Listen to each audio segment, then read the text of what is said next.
Welcome to the YoggNation, the Spirit of Gratitude podcast on the One-Integration platform. Hello, friends. My name is Yogesh Patel, and this podcast explores the themes of bullying, self-awareness, and the power of our inner spirit, including the silent battles we all face. Join me every week as I invite high-profile guests as we explore how adversity shapes us, how gratitude lifts us, and how we can all uncover the inner strength that we all have within ourselves. Join the conversation. I appreciate you listening in.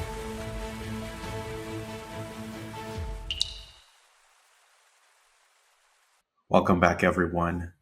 Every 20 episodes, I tend to take a pause and recap some of the best reels that I've found personally with my guests and see what they've done in terms of their journey of self-awareness, their inner spirit, their perhaps challenges overcoming bullying, in terms of dealing with life's adversity that I could perhaps internalize and apply to my own self and to my own everyday life. And so hope you get to see the same thing, or at least internalize some of the reels that my guests and their messaging share. So without further ado, let's get started. These first gentlemen, Jacob and Lenosh, they were two students from the University of Arizona. As way back, I went to the University of Arizona, happened to ping some of the students about questions of how they were bullied, and take a listen to what they share. How were you bullied? It's really easy to be bullied based on something you can't control. I was bullied being half Hispanic in a predominantly white area. Also being bullied about how much money I had and what sort of assets my family had or lack of. Growing up in school, I was definitely bullied. I have learning disabilities and stuff, so that definitely was a tough thing that I get picked on for. I've always been kind of different. I've always wanted to express myself, and so I never always fit into the social norms. So I definitely would kind of get a lot of kickback from that. How did you develop that self-confidence? It's something I'm still working on every day. I gotta trust myself, trust this program that I follow, believe in my higher power, spend time with great people and friends, do what keeps me sane and happy. It was hard at the time, but it taught me to really embrace who I am and to really celebrate the things about me that make me unique. And so if anything, it does, but in a good way. Yeah, it's just incredible insights and wisdom from these young adults. From Jacob to me, it's the biggest takeaway that I learned was spending time with great people. Again, surround yourself with that good energy from good people that make you better, wholer. And again, from Lenosh, it's about celebrating yourself in the sense of giving yourself credit for the battles that you're overcoming, and just making sure that you stay patient within yourselves. There's always going to be doubters and haters, but these two gentlemen kind of exemplify that inner spirit, that fighting spirit of what it is to simply be a good person. My next guest is Mr. Ruben Gamage. He's a Hurricane Katrina survivor and now CEO of a nonprofit called Team 24 based in Phoenix, helping disadvantaged youth through football and mentorship. And being a mentor, he talks about the power of one. Let's listen in now. Every time I asked him, I was like, man, what clicked? He said, you, coach. I was like, what do you mean? He was like, just watching you and seeing how you do things, it makes me want more, and it shows me that I can do it. So then that also gave me a little bit of different thought process of, okay, you need to do more of doing, because that's another method of how these young kids are paying attention and they can actually help them. So now that makes me, as you see me at the toy drives, the galas, me actually in it, helping, unloading trucks, moving trucks, doing different things like that. Yeah, again, as I mentioned before, it only takes one individual to change the trajectory of a young person's life. And Ruben and his team at Team 24 do that on a regular basis. So Ruben, thank you for all that you do to empower these kids and give them hope in a very unfair world. Episode 23, Matthew Earl Jones, Arizona's current state film commissioner and younger brother of the late actor and cultural icon James Earl Jones. Love what he says. Let's listen in. Everyone has value and everyone is worthy of your respect. And as a New York, respect is key for us. But it's not just to demand it, it's also to give it to everyone. And my nephew said it best. He says, I don't think Papa realized how famous he was, because his goal was not to be famous. His goal was to do great work. And by every day trying to do great work, a byproduct of that was success and fame. Yeah, the Papa that he describes is his older brother, James Earl Jones. Again, this is his son that speaks on his behalf of his dad. And I love this one in particular, just because what Matthew shares is everyone is worthy of your respect. To me, it goes back to the haters and doubters we all have in life. And if you aren't getting that respect, speak up when it is appropriate. And for those that aren't giving you the respect for that, then feel free to let that fuel your fire to help achieve your success. There's nothing like revenge. And just sticking it into their face. That is just my personal opinion. But also at the same time, being mindful that they are projecting their own insecurities on you. You don't want to let them win on that aspect. So that's a recap of Matthew Earl Jones. Episode 24. I really like this gentleman. His name is Joe Aguiar, a media executive and newspaper publisher based in San Antonio, Texas. He talks about a concept that I've never heard until now called generational poverty. Check this out. I needed to make a choice to figure out how to get out of this cycle of generational poverty that I like to call. I was not going to accept that, at least not for myself. It's almost the exact same thing as generational wealth, but the opposite was that people settled for ordinary things just like their previous generations did. In other words, they accepted their predicament, being in poverty. It was something that, hey man, if you're living through poverty, he's living through poverty, I'm living in poverty, it's all good because we're all together as one community. Yeah, wow. I mean, you talk about life being unfair to some folks. It's just having that mentality and mindset. Again, I never grew up in an environment where I even heard the term generational poverty, and I can't imagine what that is like for individuals that are living out there struggling every day. But it just puts a different perspective on what people are going through in life. And certainly you can never judge a book by its cover from what people are going through financially. So it all boils down to just be a kind person in this world. And it's more importantly than that, though, it's, celebrate those that have broken out of this generational poverty to be a successful person in their lives and in their communities, and certainly with their families. Episode 25, Judge Lynn Toller. She's the judge from the nationally syndicated TV show Divorce Court, who anchored the courtroom from 2006 to 2020. And she mentions this phrase of always think that I should have done more and having high standards. Let's take a listen to what she says. I mean, my best girlfriend last week, she said, I was saying, I'm not as good a friend to you as you are to me. And she said, you just don't understand what you do for people. You don't. I always think I should do more.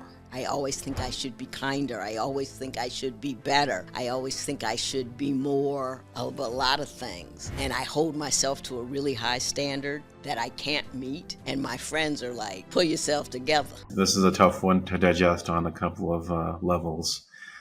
Number one, her wisdom speaks to me of giving yourself the credit you deserve. Again, that self-awareness of just giving yourself a pat on the back.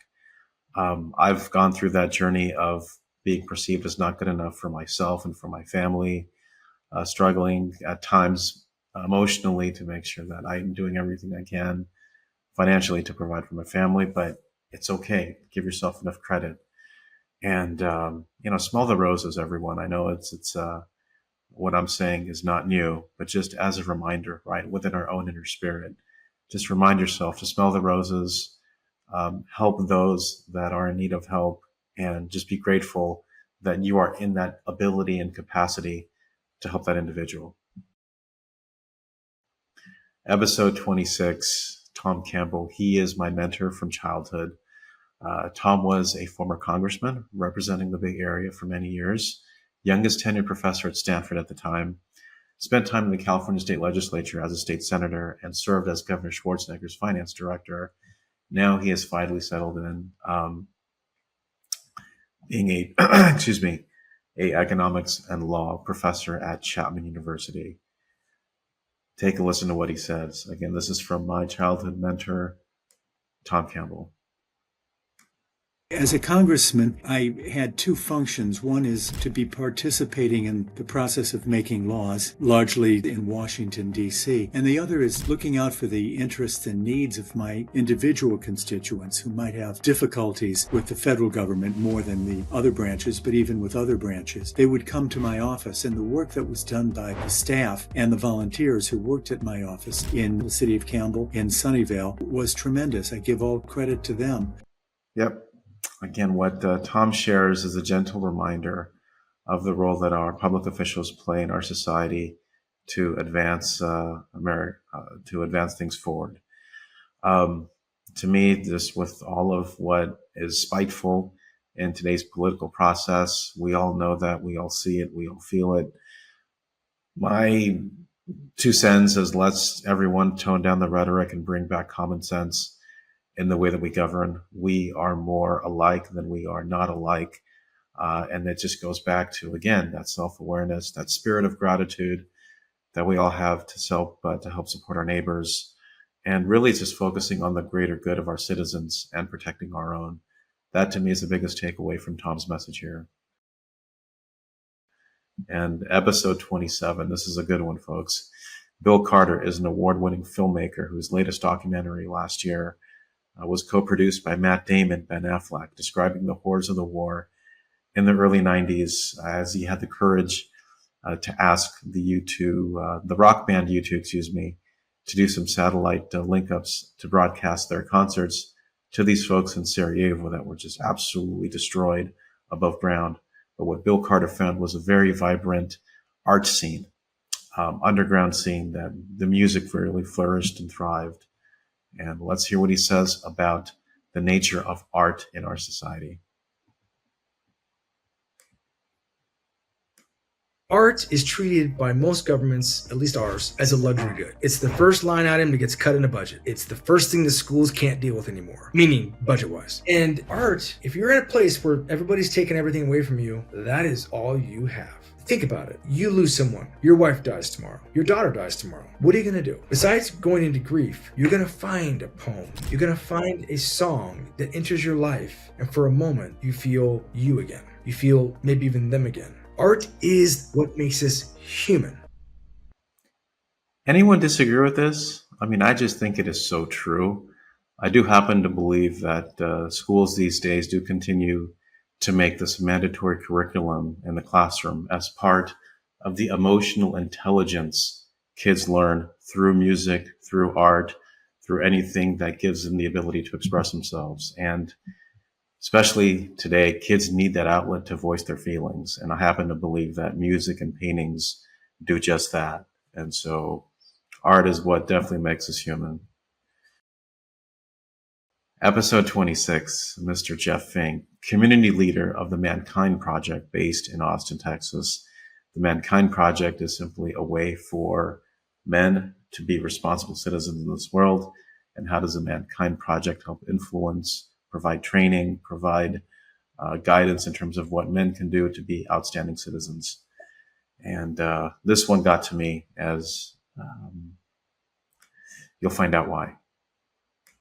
What advice would you give your younger self? It's gonna be okay. I see the pain you're feeling, and unfortunately, it's a part of life sometimes, and it's okay to feel pain. And I love you, and I see you, and something greater is awaiting you. It might take a while, but something greater is awaiting you.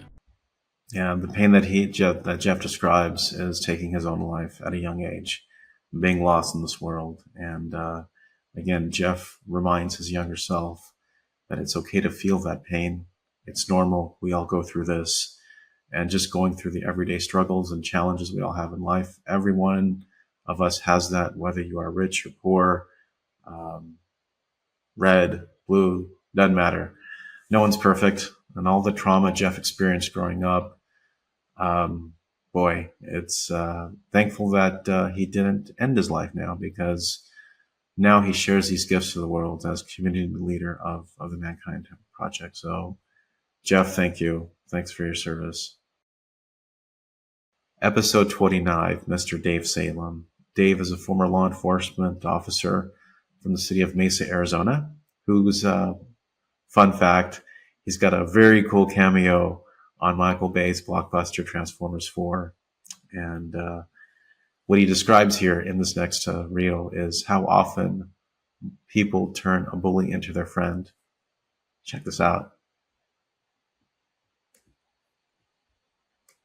I was in 6th grade, so I was at Bustos Elementary in Tempe. I was new to the school, and while I was in line, this guy with my same age named Mario Noriega started kicking me in the back end. I turned around, and just because I was smaller than him and I was new to the school, so he thought he would probably just be able to bully me. So I turned around and I told him, don't do that again. My dad always had a rule: don't ever start a fight, but if you're ever in a fight, make sure you finish the fight. While we're in line, he kicked me again, kicked me hard this time. And I turned around and I swung at him and hit him as hard as I could. And it didn't even hardly faze him. And he looked at me, he says, "You know what? No one's ever done that to me before." And I said, "I'm telling you, don't hit me again." And he says, "No, I won't." And we became good friends after that.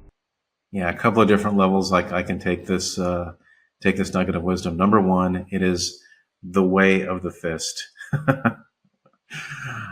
Dave reminds us that all of us have the courage to stand up for ourselves, and it goes back to what Matthew Earl Jones mentioned earlier about everyone demands your respect. And in this case, Dave's friend earned that respect from Dave once he showed them the ways of the fist. I think to a certain degree that also extends in our professional careers as well. Don't take crap from anyone. Learn to stand up for yourself.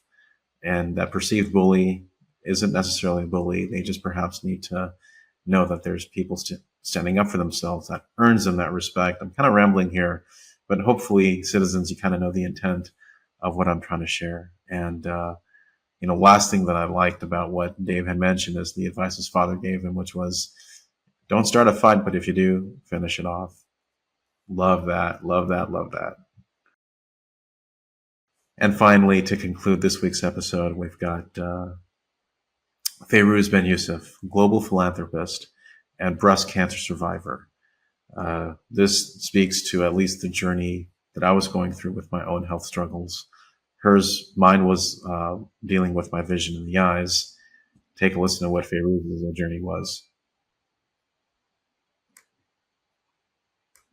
When I look back on it, it gives you a whole new set of perspective of what people endure. And mine was cancer, but there's people with all kinds of other challenges. So I would say I've gained so much compassion. I feel like it also helped me pause because it was just go, go, go, whether I was a young adolescent or certainly a woman who was 46 and had a child starting high school at that time, taking care of my mom who had been diagnosed 5 months before me with metastatic breast cancer. Anyway, I just think it gave me so much newfound perspective, humility. I lost every hair in my body, eyelashes, eyebrows. I became bald. It really humbles you. I ballooned to 210 pounds because of the steroids I was given. I just felt, in some ways, to be honest, like I was the smallest I could be in that time inside. Because the me that I knew to be me, at least the shell outside, no longer looked like that.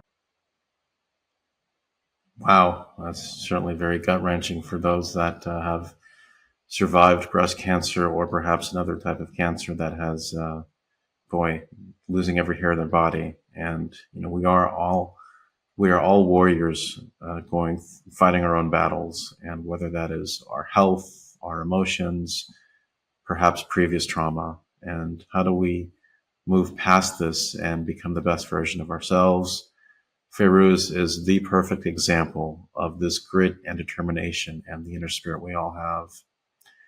Well, join me next week as I round out the next set of reels, episodes 31 through 40. And with sincerity, everyone, I do really hope that this particular segment kind of gave you a pause just to see what the collective wisdom of these individuals share to the world, something that hopefully you can internalize on your own, something that perhaps a friend might want to hear.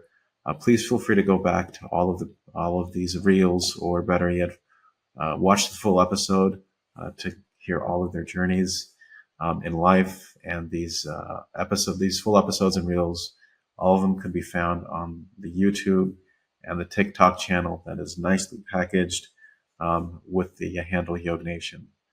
Thanks, everyone, and we'll see you next week.